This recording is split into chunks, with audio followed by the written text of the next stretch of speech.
T. Berglund. We are on the World's Mayor Experience, which you can find at joshuatberglund.com. These intros, I kind of like it where we just start recording in the middle of a sentence because, like, this vibe is real. Like, and here's the thing. It's been so long, I forgot how I pronounce your name. Is it Zaya? Zai. Zaya, like, I've watched her for years. Yes.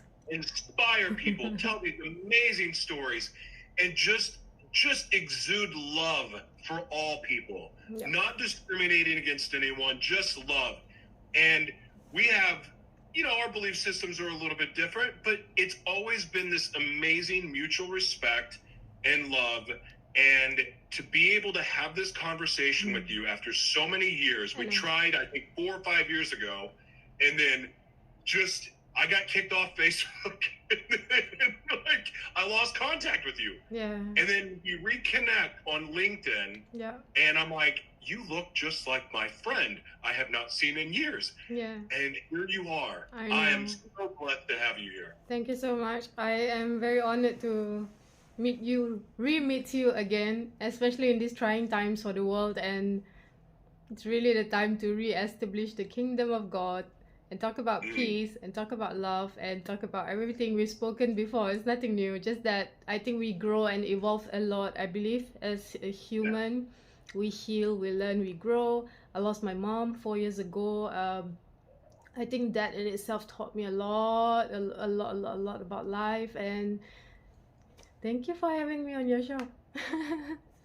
Well, I'm the one that feels honored because you are. And when I use this term, please, like you are a celebrity in my eyes and what a celebrity should be. Like you are, like you travel the world speaking, you work with people from all walks of life, you inspire people, you have your own amazing story of overcoming when the odds were all against you. And it's like, and you've kept going and you pushed, and then I have to think too, and forgive me because I'm not well versed on every single culture, okay. But you've defied odds in your own culture also, because from my understanding, not a lot of women get the opportunity that you have taken and used. And that's another reason it's inspiring to me. So I'm truly honored to have you here. Thank you. That means a lot. Thank you. That means a lot. So I will get into, like, I want you to talk about what you do and so forth, but like what I think I would be remiss to not ask you. Well, first of all, where are you at in the world right now? So I live in Dubai now. It's been 1.5 years. I'm from Singapore, for those of your audience who would like to know. And I've been to 37 countries. And as you know, when we first spoke, I think I was in Morocco, lockdown, and then been traveling, and now Dubai is home. I have like an Emirates residence ID, so this is serious. And I always wonder, this is one thing I'd love to share with people. I always wonder like how I have these opportunities to, travel. Like you said, I'm like the face of the oppressed women known to the world, right? She's brown, she's Asian, she's Muslim, she's covering her head. But I think we are all, I think miracles happen to movers, and we have to move. Miracles happen to movers, and if you have a calling, like even now, Dubai is, people know it's known for its bling and luxury and everything else. But I believe I've been thrown here for a reason. And it's been 1.5 years. So strangely, when you reconnected with me the other day on LinkedIn, just an hour or two before that, I met a guy from US. He's a scientist. We were talking about agricultural farming. We met at a sustainability event. And he said, I would love to have a coffee with you before I leave. I'm like, okay, it's nice. I would love to meet him as well. And at the end, he said, you are very special. Dubai is a center where a lot of people are coming together because something big is going to happen. And you are a chosen one. He said these words. And he said, can I pray for you? And he was Christian. He prayed for me. And an hour later, you wrote to me. I was like, no, this interview will happen now. I cried when he said, "Can I pray for you?" I was like, "Of course." I made such a spiritual connection and real, chats like what we used to have, and with this person, and an hour later, you wrote to me. I was on the way home. I wasn't even home yet. I was like, "This is insane." I guess it's divine timing. Yeah. What? So I've always, and I've shared this before in old broadcasts, but when I turned my life around and gave my life to the Lord, as I call it, and like I started down my path, but along the way, like right after I gave my life to the Lord, I ended up being homeless. Okay. Nice. What are the odds? Like I wasn't expecting that. Yeah. But I did, but that was just for 2 weeks, and believe me, it could have been way worse. But the very first home that I got was a Muslim woman from Afghanistan. Wow. In Orange County, California, and like she essentially took me in because I didn't have the money for rent, I didn't have the money for anything. Yeah. And she allowed me to stay in her home, and her home was like some giant house on the golf course, and she lived by herself, and she gave me the master bedroom, and I lived there for 6 months until I could get on my feet. I watched this woman, again, Muslim, pray, her dedication, like everything that Muslims do and what they're known for. Like I learned so much about God and so much about praying from her. It was messing with me because in the Christian churches, a lot, they say, well, Muslims are bad and Muslims aren't Christian, they're going to hell, Muslims want us to die. I mean, all of this stuff. And I'm going, this woman took me in. Yeah. I learned to pray from her. I learned devotion to God from her. Nice. And it's always, I mean, this is years later now, like, what is it? Probably 6 years or so now. And 6 years. And then it's those lessons and the things that I've learned from her stayed with me, and they applied as my faith grew. Beautiful. But the one thing that I could never do as a man of God from the Christian side or the following Jesus side was look at Muslims and go, you're going to hell. Like, it's just not going to happen. No.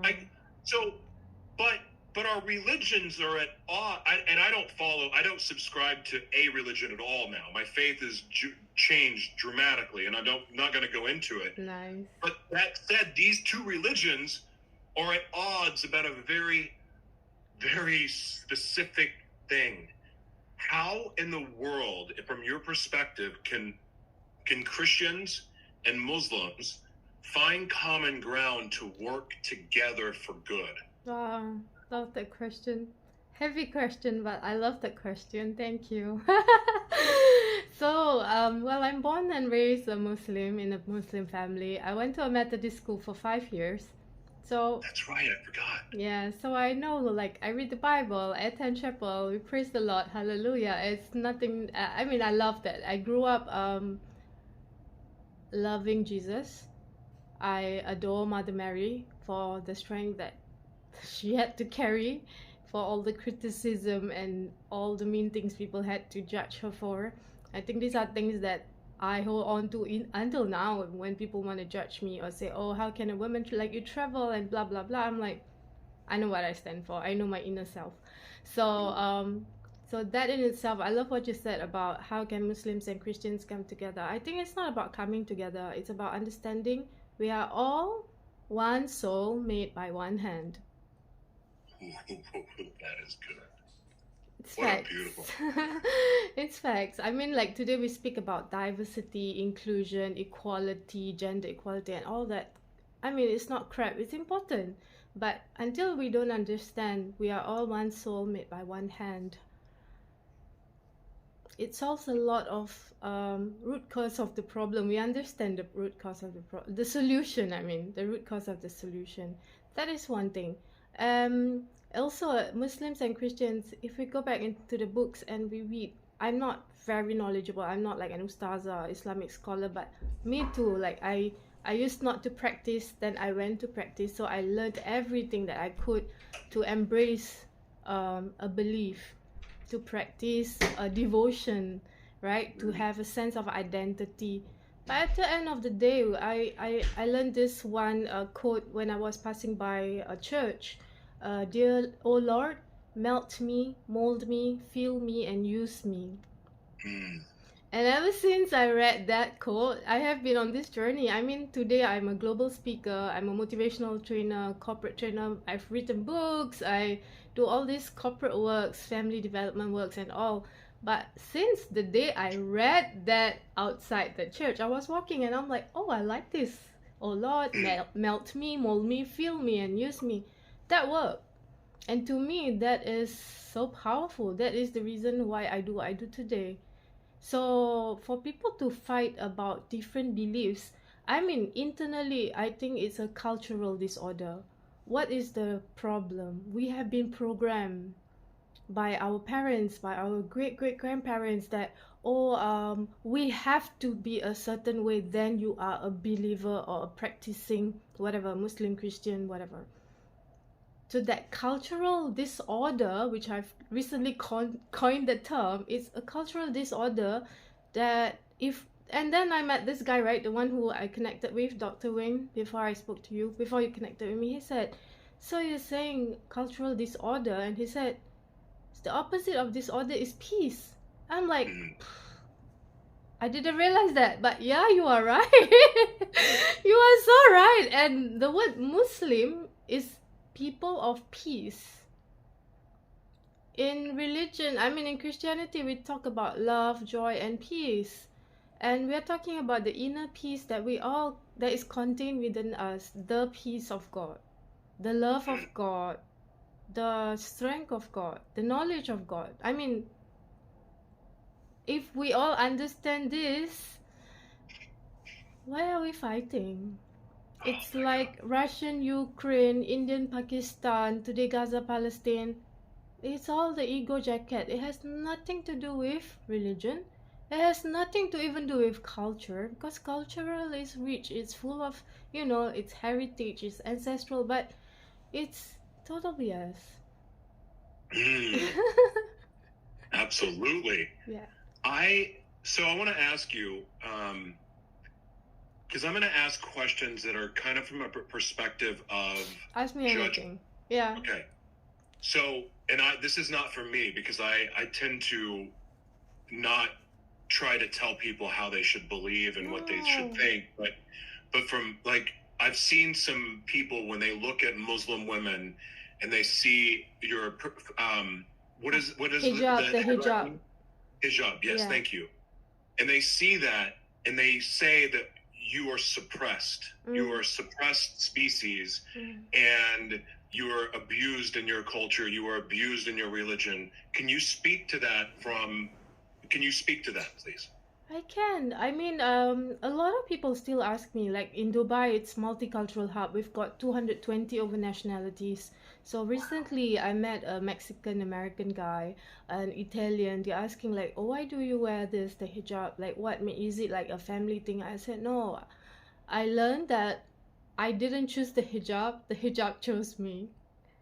Because in all honesty, with what we see on social media today, people are like, flaunting all the beauty and all. It's like, and I just started wearing the hijab maybe 18 years ago.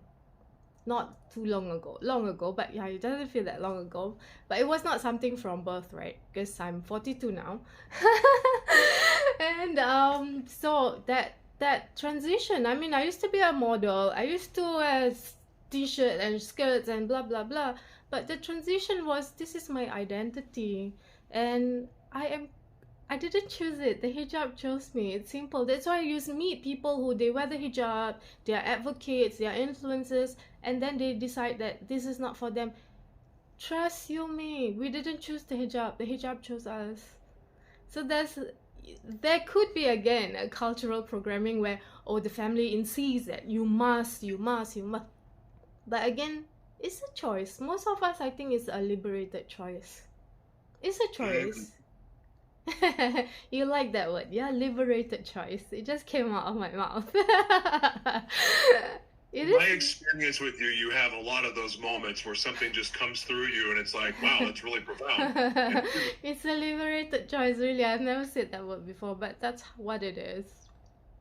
So I know the answer to this question, but I want people to hear it from you. When there's an assumption that Muslims want jihad against all non-Muslims, can you speak to that as a Muslim? A jihad. I love this word as well. You give me all the tough ones, yeah? You give me all the tough questions. No, it's a good term to address, because like a lot of people understand jihad wrongly, even the Muslims. So it's good that you asked me this question. That's why I said I love this question. So jihad is about the fight to battle, okay? A battle against. So the jihad that I learn and love is jihadun nafs, the battle within, to teach your ego, to teach yourself, to teach your mannerism, your character. I love your reaction. I did not know this, though. I said I knew the answer. I was wrong. Keep going. I would love to know what you understand from jihad, but this is what my version of jihad is about: tazkiyatun nafs, the cleansing of the ego, jihadun nafs, to fight the ego. And it's not a bad fight, it's a good fight, because when you know from right and wrong, al-furqan, you know, the balance. Yeah. And then it's an inner fight, because I can judge and say, oh, he's not praying, I'm praying. Oh, she's not Muslim, I'm Muslim. How do I know that in my last breath I will die a Muslim? Do I know that?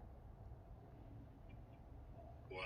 Any practicing believers, if you think that, oh, I'm greater than you, you don't know. Your last 7 breaths, maybe you will accede to shaitan and say, nah, I'm not a Muslim, because I don't know. You don't know.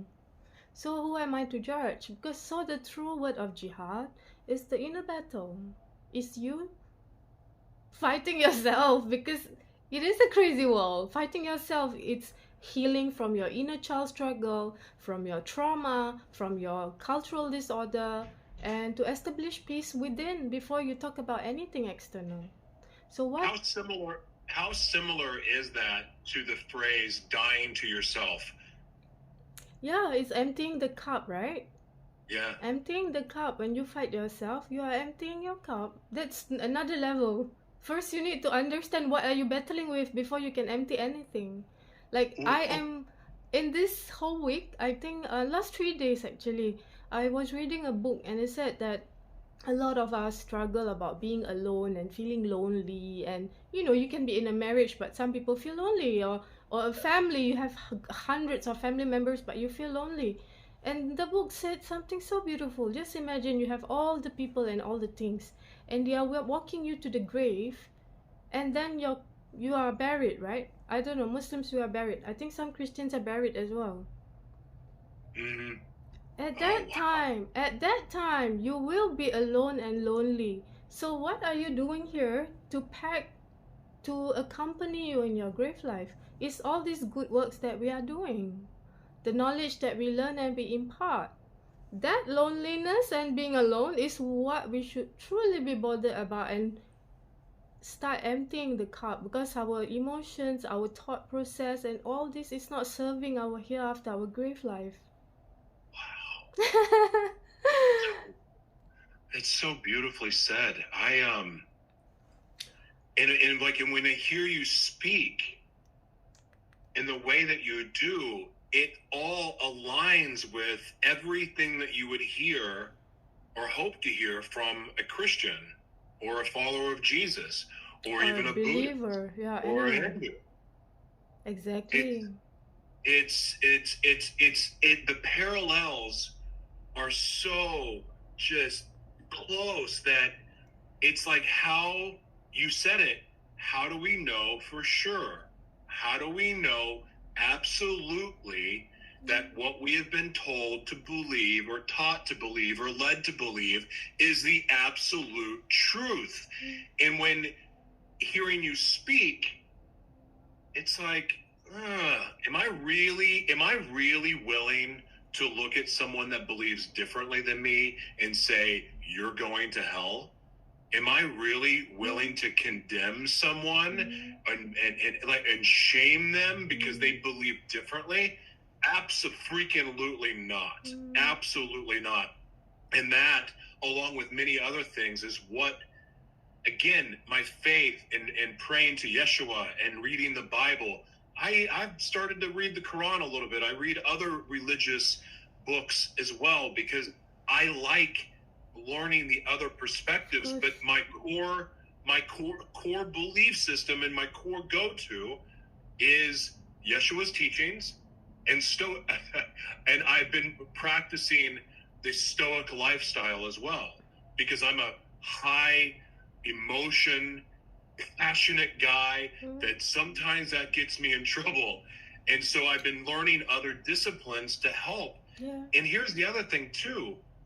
How strong is our faith really if we are not willing to be asked questions about it or even question things ourselves? Yeah. I would think the last few years should have taught people that maybe we should start asking more questions instead of just assuming it's all true.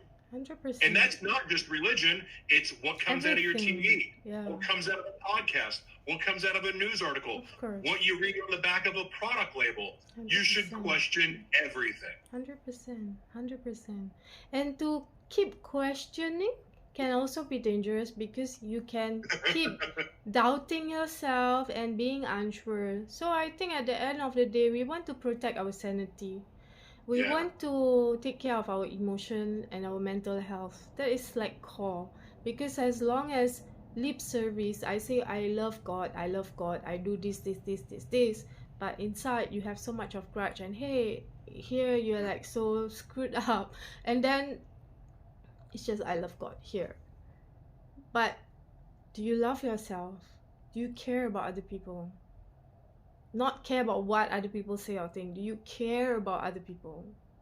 So I always say about people pleasing and God pleasing. There's so many things, so many layers to things. So jihadun nafs. What do you understand jihad was? I need to ask you. I'm sure everyone's curious. Well, it's going to go off into the woods, and I will probably lead it down a path that is just going to cause problems later. So I'll save that for now. Okay. But I want to ask you though oh my gosh, I just brain farted when you asked the question. It's so embarrassing. No, it's okay. Oh my goodness, that is so bad. Okay, so I'm just going to shift from that for now. So I literally will tip my tongue. Nice. In your travels, I'm curious because the news, the media, it only shows us what they want us to see, especially in America. But we also get to see rumors of things that are happening around the world, but it's really hard to verify if it's true or not. Yep. You've been traveling the world, you've been meeting different people. What's the temperature of people globally right now? What's their attitude maybe about America? What's their attitude about life, about what's gone on the last few years? Can you speak to any of that?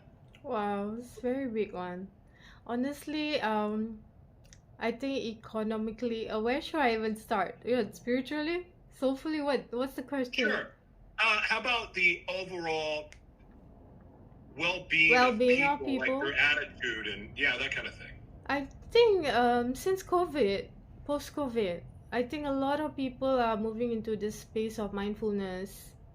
I see a lot of meditation, yoga going on more. Maybe because I'm also into it. Anyway, some people tell me, some Muslims say meditation and yoga is haram, but anyway, it's exercise and breathing works. Especially when I do my meditation and my yoga, the quality of my prayers becomes so much better. So just for the record, for everyone to hear this.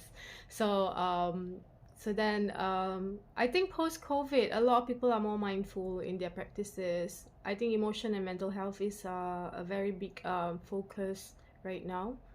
But I still see a lot of people hustling. People are trying and hustling very, very hard. I see a lack of quality of life.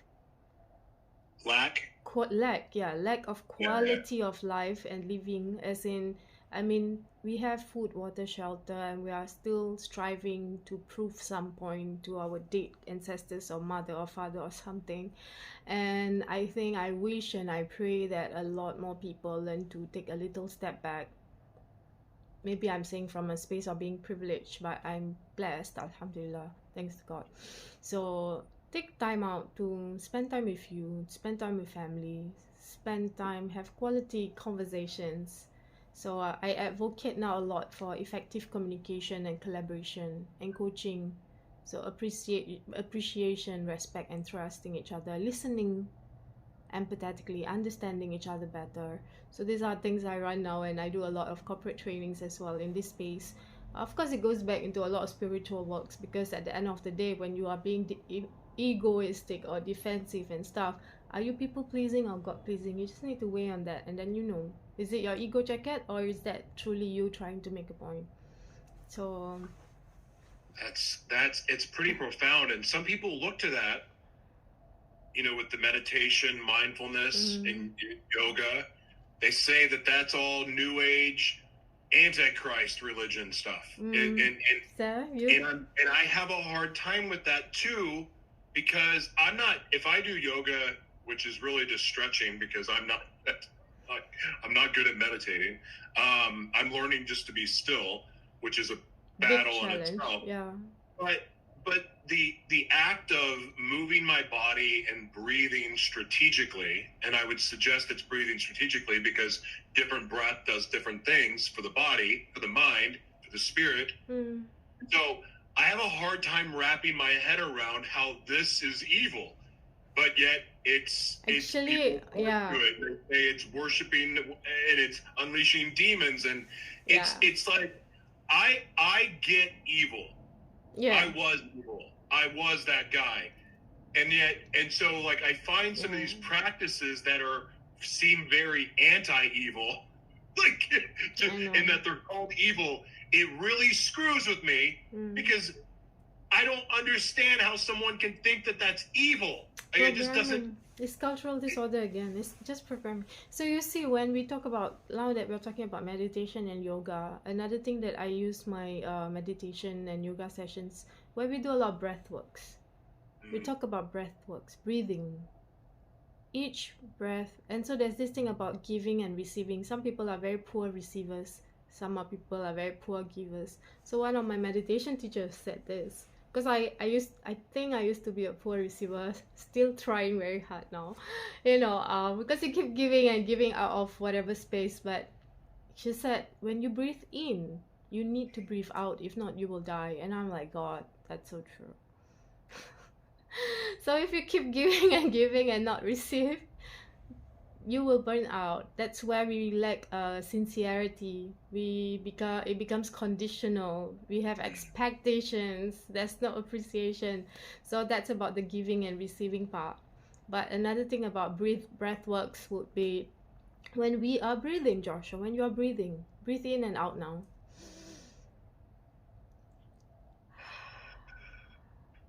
It is the divine breath. It's nothing else. So when we talk about divine energy, and to take all this meditation to talk about higher force, higher source, higher whatever, it is the divine energy. Breathe in love, breathe out whatever love. Then what are we talking about? I love it. It's true. So with your faith, with the Muslim faith, I've heard, and I don't know this to be true, but it does tie into astrology, whether directly or not. But I believe that factors into some of the teachings. Is that correct? I don't know about that one. Oh, really? Oh, okay. Yeah, but I have my birth chart reading down. I love astrology. So I don't know, but so there's astronomy or astrology. I think forget which word. astronomy, yeah. Now you got me on Okay, that astronomy, not astrology. Yeah. Astronomy Of ties course, into the stars and stuff, yeah. Yeah, I don't. That's another thing too, is that some people point to that and look at that as evil, and it's hard for me to even wrap my head around that. But I also don't understand it enough. Yeah, me That's too. why I keep my mouth shut, because Me I'm not too. going to pass judgment to No. something I don't Me understand. too, yeah. It's like I see a lot of people that get made fun of and harassed for maybe they're different in some way. They're just different than the other person, because I could give a million examples.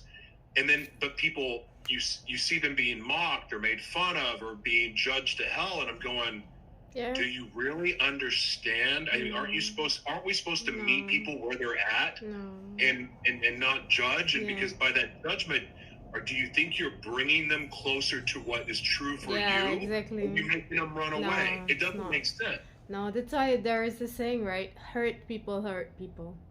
True. So that's one thing. And a lot of times, even in like my communication class, a lot of the women say, oh, when I go into a board meeting and I get questioned by my seniors who are men and everything, I said, and I don't have an answer and I feel stuck. I said, some questions are not being asked because they want an answer. They're just questioning just to prove that they are being smart. So make a joke out of it. Don't answer. Ask a question after that question. Ask another question. Like, why so? Why not? That's it. Yeah. That's it. The only thing my perspective is, if someone doesn't like being asked questions, it's because they're afraid of the answer, or they don't want to reveal the answer because it will expose hypocrisy, or it'll expose something within themselves that they're afraid or not ready to address yet. Yeah. And I like to ask questions. Of course. Instead of giving opinions. That's how I engage on Twitter or X now. I like to ask questions because I enjoy hearing the different perspectives. Yeah. And regardless of your belief system, like, you can say, well, I'm a Christian, but even within Christianity, there's about 80 million perspectives of what the truth is. And the same with Islam. It's so none of us really know enough absolute truths to walk around like an egomaniac, acting like we're the source of everything that's true. It's just, I used to be a part of the truther movement because I believed what I was saying to be true, and then, well, guess what? I got corrected really quick that some of that was not true at all, and that's embarrassing. And so, as more time has gone by, as this it feels like, I don't know what it is, but there's something accelerating in the earth right now. I can feel it. There's an energy, but I don't know what it is. It's the same thing. It's the same thing we've all been discussing. Jesus is coming back. There's no two ways about it. I've been waiting for 18 years. Just come back quickly. That sure seems like it to me. I mean, there is a stirring that's happening, and with that stirring comes truth being unfolded or unexposed, or truth is breaking out of the darkness, however you want to describe it. And there's a passage that I love in the Gospel of Thomas, which is not included in the regular Bible, at least not anymore, but it talks about how, or Jesus is saying, you search for the truth, and when you find the truth, you are going to be wrecked. You're going to be disturbed. It's going to break you. And then you'll be set free. What is the truth he was talking about? Do you know? Well, I think it's the truths of this world, the hidden truths, the truth that's been hidden from us, are who we are really as people, are the truth that has been taken out of our books, the truth that they want hidden, the mystery school stuff that really should have been available to all. I believe, like, the free energy, these free resources that the planet has for us, that corporate greed has stepped in and controlled and modified so that we could be enslaved as a human race. I believe our freedom is coming. It's the oneness of being. At the end of the day, one soul made by one hand. When we all understand that, that's it. That's it. Because Hey, like in would we the unite on that? sorry, Wouldn't it be amazing? it Because as simple as what you're saying is, it is we could unite on that yeah. alone. That's why when in Dubai there's this thing called COP28. They talk about the year of sustainability. So everywhere I go, I say, "Oh, I'm not in a climate change space, but I talk about sustainability of humanity." And they're like, Yeah. "Whoa!" And I'm like, then I start, and then I start, and then they're like, "Whoa!" I'm like, it is about energy. It is about people. It is about planet. It is about sustainability of humanity. If we don't have this, we have nothing. And understanding we're one soulmate by one hand, I think this is everything. Yeah. It's so beautiful. Why don't you tell everybody about Step Up Journey? Because that is, I talked about, I mean, I could sit here and talk about you for 30 minutes about why you're amazing, but I want people to hear from you what you're doing at Step Up Journey, because that is really a good place to start. For sure. So Step Up Journey is I believe it's a womb to tomb journey. It is about you seeking knowledge from the womb to the tomb, because my company is a motivational training consultancy. So I started out with women empowerment, and then I realized we need to support the youth. So there's a youth leadership program, Brave Leadership, called Be a Warrior, Not a Warrior. And then That's cool. yeah, for the youth. And then as I was actually one day when I was running a session for a group of 40 kids, 12-year-olds in Singapore in the school, and one of the boy, 12-year-old, he wrote, "My personal goal is not to go to jail." So I was like, he didn't want 12-year-old. I was like watching Care Bears and Smurfs, and he was saying, I'm like, I don't want to go to jail. I'm like, wait a second, I need to hear why. And I'm like, this is conversations at home. And he said, "Oh, Miss Zai, I don't want to be like my uncle, but I'm so happy that you gave me my book. I'm gonna give it to him, to my uncle in prison, so he can read it." And I'm like, this kid is a genius. Like, he just need a role model. So I had a chance to draw a Awakening Parents program. So now I'm telling you why it's a womb to tomb journey. Awakening Parents is resilient, confident parents raise confident, compassionate kids. A lot of parents come in there saying, "I want my child to be confident," but they didn't realize I said resilient, confident parents raise confident, compassionate kids. Why are our kids not as compassionate and merciful and kind as we could be manipulated before? Because they can see through our BS, dear adults. They see it and they know it, and they will tell it on your face. Whether you can handle it or not, good luck to you. Like, go work on yourself. So that's the Awakening Parent. So then I realized we could bring this to the corporates. So resilient, confident leaders enable confident, compassionate teams. And then of course I have something, sanity for caregivers, because a lot of times as a caregiver for my mom when she was around, it was very tough. Nobody talked about the caregivers. We always had nurses, doctors, everyone paying attention to the patient. So there was palliative care until the end of her day. But for people like us, the caregivers, there is no space. There is no support. Nobody talks about grief, for that matter. Post-grief, pre-grief, grief. And I had to deal with all of that the last three and a half years. Only the last 6 months I said, you know what? I am alive. I need to do something. Now is the time. So 2024 is going to be exciting. I have a lot of webinars, seminars coming up. We're going to do a masterclass on a yacht in Dubai. So it's going to be a weekend retreat. It's going to be a lot of fun things that I miss doing. I've done before and miss doing, and the show must go on.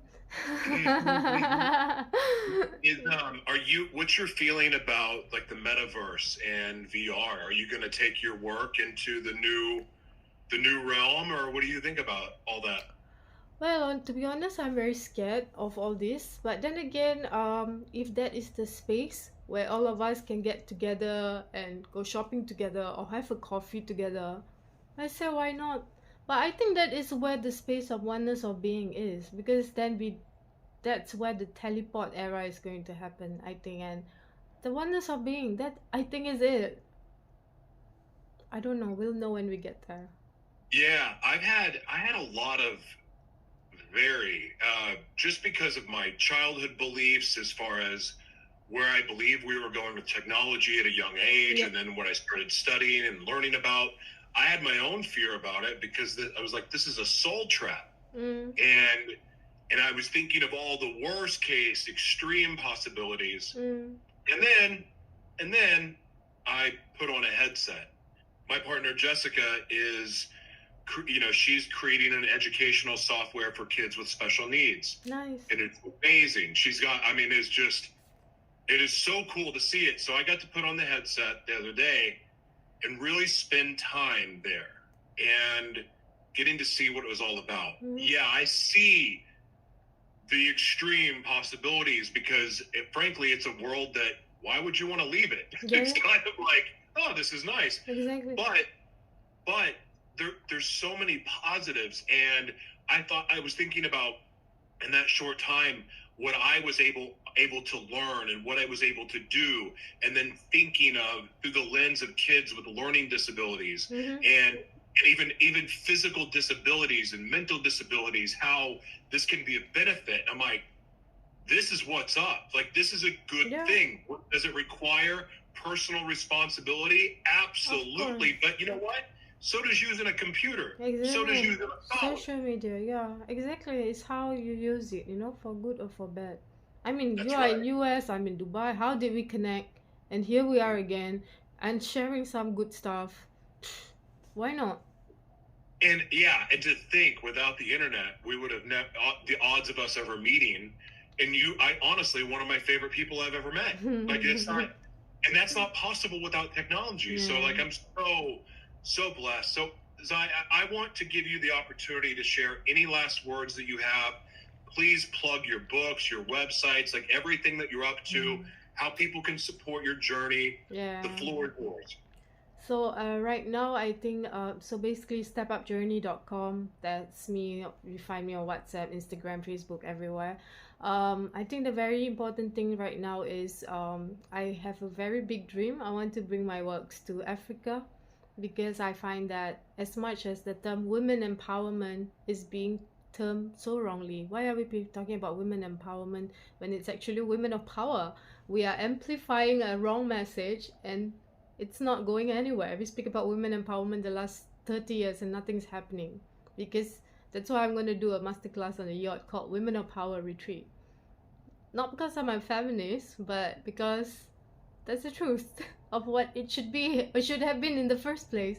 So the same thing with Africa. I think we Black Lives Matters, and not just that, I think a lot of discrimination, for the black people. They're poor, they're this, they're that, and everything.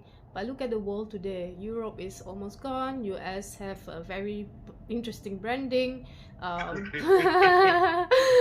If I can say it that way, interesting branding. And then it's true, no?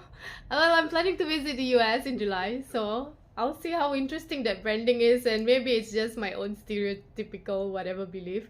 But anyways, Asia's gone. Everyone's turning to Africa. So I would love to bring my works into Africa, like Nigeria. 70% of their population, 120 million population, is under 25-year-old. And they are so smart. I've met so many Nigerians when I live in Dubai. So smart, so talented, so hardworking. And if we give them a source of support through books, through training, through whatever support, I think it'll be wonderful to give people 100%. chance. Yeah, to give people chance. Yeah. I work with an organization called King's Council and Trust, and we're kind of our own little ecosystem of support, and we work with people all over the world. And so we have a few projects in Africa right now that are going on, and Africa's on the come up. Like, I see people try to dismiss Africa as it's some war-torn area, it's poor. No. Let me tell you, No. you said it when you were talking about the age, the youth.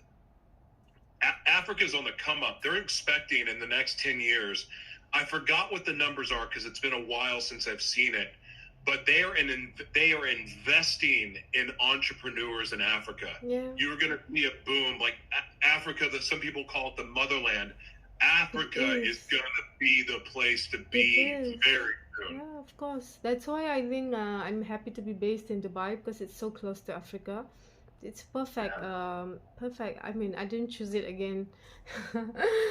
Like I didn't choose the hijab chose me. Again, I've Yeah. been thrown here for some reason, so yeah, we'll see what happens.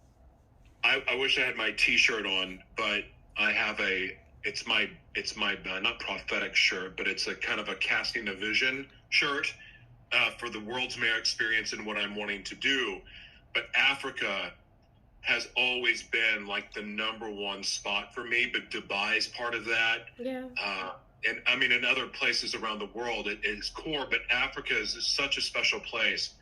But Dubai is like, that is like a dream to go there, not just to go visit as a tourist, but to go spend time, work in the community, because I love melting pots. I've been able to live in cities that represent hundreds of countries, you know, and that's when you live in big cities, like you have that opportunity where you get to meet people from all over the world, and especially destination cities. And I've got to experience that a lot all over the United States and the places I've lived.